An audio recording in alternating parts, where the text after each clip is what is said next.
Hello, my minions. We are back with yes, Deus Ex: Mankind Divided. I know I'm a little late to the party. It's been out for a few days, but I had a Cub Scout trip to France, which took precedence, which was absolutely friggin' awesome. So I have been waiting for this. They got pushed back, so let's hit story and go from there. New game.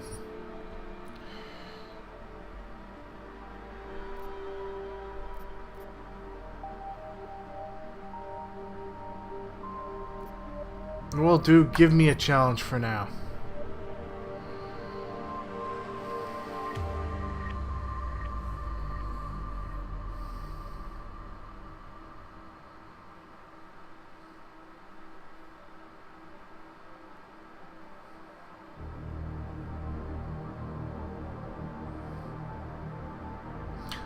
Well, one in Rome.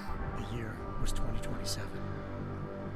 Advances in biotechnology were helping people improve their physical and mental abilities to an amazing degree. Provided, of course, they had enough money. A new breed of people was emerging, half human, half machine. And in Detroit, at least, not everyone was happy to see it. I'd just landed a job as head of security at Sarif Industries, a cutting-edge biotech firm.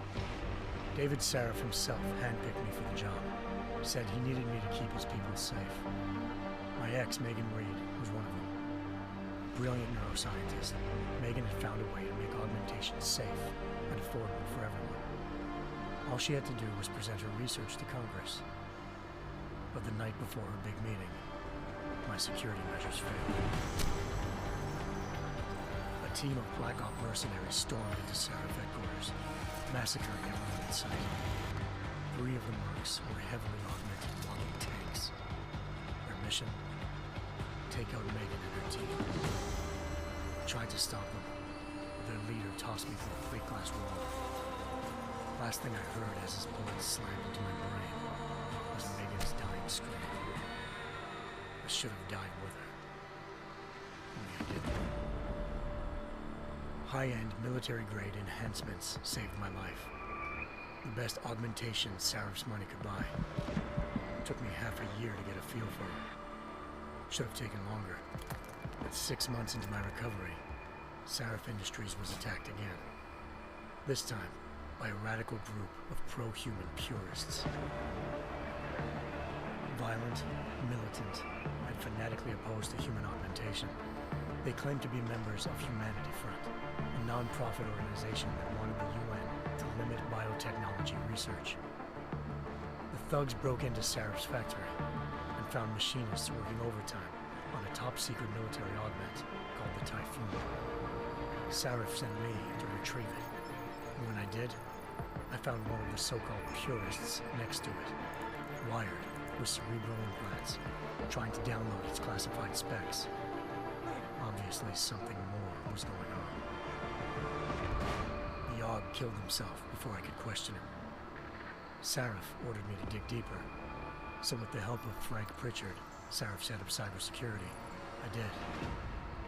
Turns out a second hacker had been controlling the Og's actions from somewhere off-site. Pritchard and I tracked his signal to a secret FEMA internment camp in Detroit. The Black Op mercenaries were there. The same mercs who'd left me for dead 6 months before. Figured they'd try again when they saw me. It wasn't so easy for them this time. I took out the tank named Barrett. Even got him to give me a new lead. A penthouse apartment in China. Of course, we both knew it would be a trap in the end.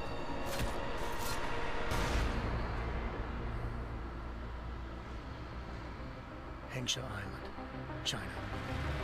Home to a city so crowded, they had to build a second city on top of it. Trying to find clues in Hengsha wouldn't be easy. Lucky for me, I wasn't alone. Farida Malik, Sarif Industries' ace pilot, had lived in Hengsha before. A good person to have on your side. She knew enough about the place to get me around. Loved this game. Close to the penthouse Barrett had told me about. Bell Tower Associates, a private security firm under contract to the Chinese government, had agents tossing the suite when I arrived. Just not for the reason I'd been expecting. Turns out the man who lived there was a criminal hacker named Van Bruggen. The same hacker who'd been remotely controlling the AUG in Sarah's factory. Van Bruggen's panicked decision to force the man to commit suicide had been a mistake. Now his mercenary partners were gunning for him, and I needed to find him before they did. Locating Van Bruggen meant playing nice with the triads, Hengsha's organized crime lords. They had the hacker holed up inside a low-rent capsule hotel. By the time I found him, Van Bruggen had no qualms giving up the woman who hired him. Zhao Yunru, president of the Taiyang Medical Corporation. According to Van Bruggen, Zhao wanted to monopolize the augmentation industry and had hired Black Op mercenaries to destabilize her competition. Seraph Industries was at the top of her list. To prove this, I needed to get inside TYM and grab a surveillance hologram off a server. I suspected Van Bruggen was hiding something when he told me this, but nothing could have prepared me for what I saw. Megan wasn't dead. She and her 4 best researchers had been kidnapped, spirited away somewhere while their kidnappers made it look like they were dead. Desperate to learn more, I confronted Zhao in her penthouse. She claimed to be a pawn in a bigger plan, and hinted at a group so powerful it controlled global interests at a whim. Then she slipped into a panic room and hit the alarm, forcing me to make a very quick exit. I figured Zhao was lying, but part of her confession made sense. David Saraf had been worried about his people. So worried, he'd required all of them to have subdermal locator devices surgically implanted. The GPOs would have been broadcasting the day of the attack. Zhao said a single call to Picus, the world's leader in global 24-hour satellite news, and turn those signals off. I needed to fly to Picus headquarters in Montreal if I wanted to learn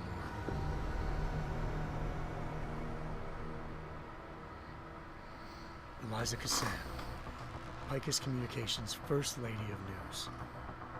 Malik thought I was reaching when I told her Eliza was involved in this. The world's most famous news anchor, working with a mercenary hit squad. But when I confronted Cassan in her office, she freely admitted to jamming Detroit satellites the night Megan's team had been taken. Said she's just been following her commands. I suspected she wanted to say more. But Black Op mercenaries showed up, looking to shut us both down. And just like that, the Eliza I'd been talking to disappeared.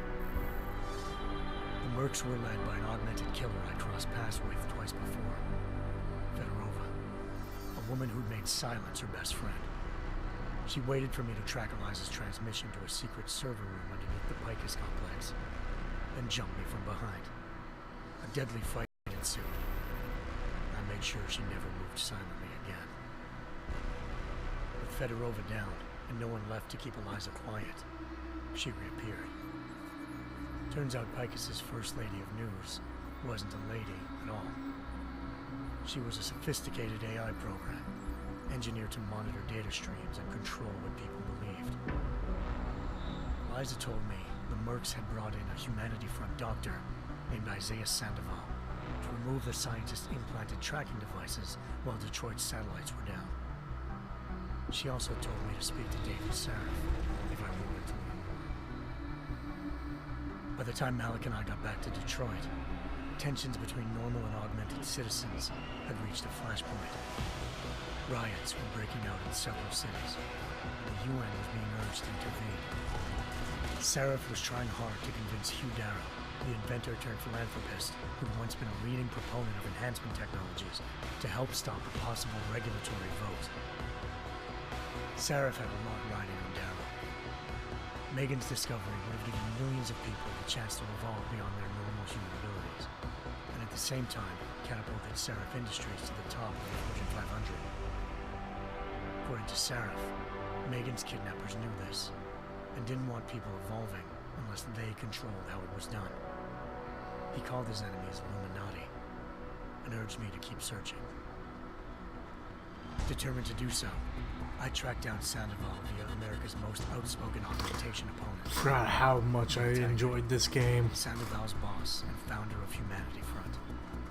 Sandoval admitted to operating on Megan's team when I confronted him, but said he hadn't removed their GPLs. He'd merely switched them to a different frequency. Pritchard was able to trace one of the signals to China. Malik and I immediately took off in pursuit. Unfortunately, the Illuminati were one step ahead.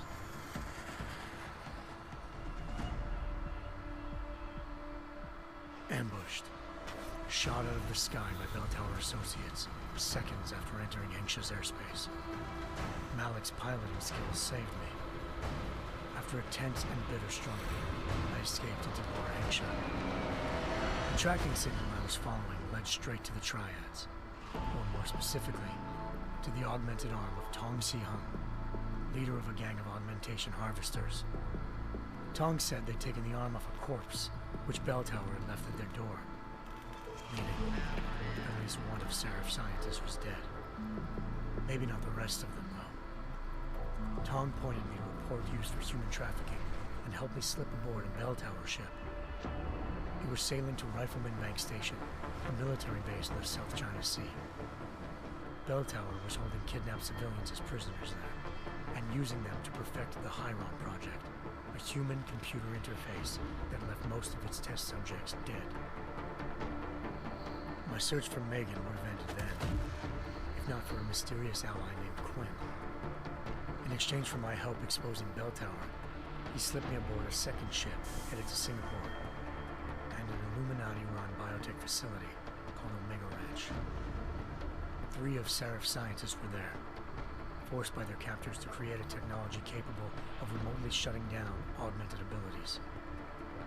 Thanks to an emergency recall notice issued by the World Health Organization, millions of people all over the world already had the biochip installed.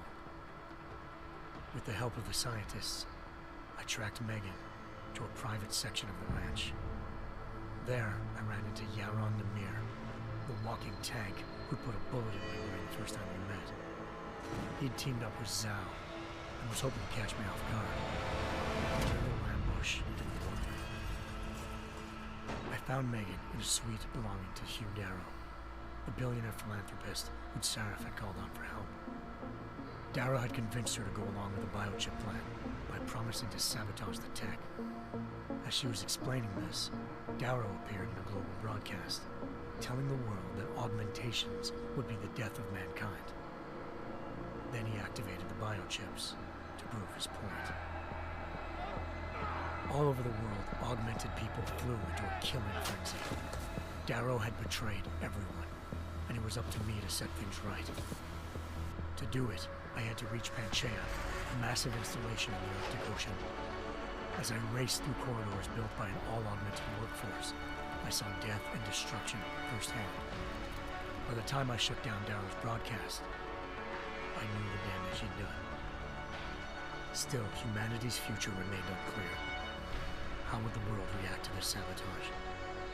Would people ever regain their faith in augmentations again? What would be the Illuminati's next move? Only time will give us the answers.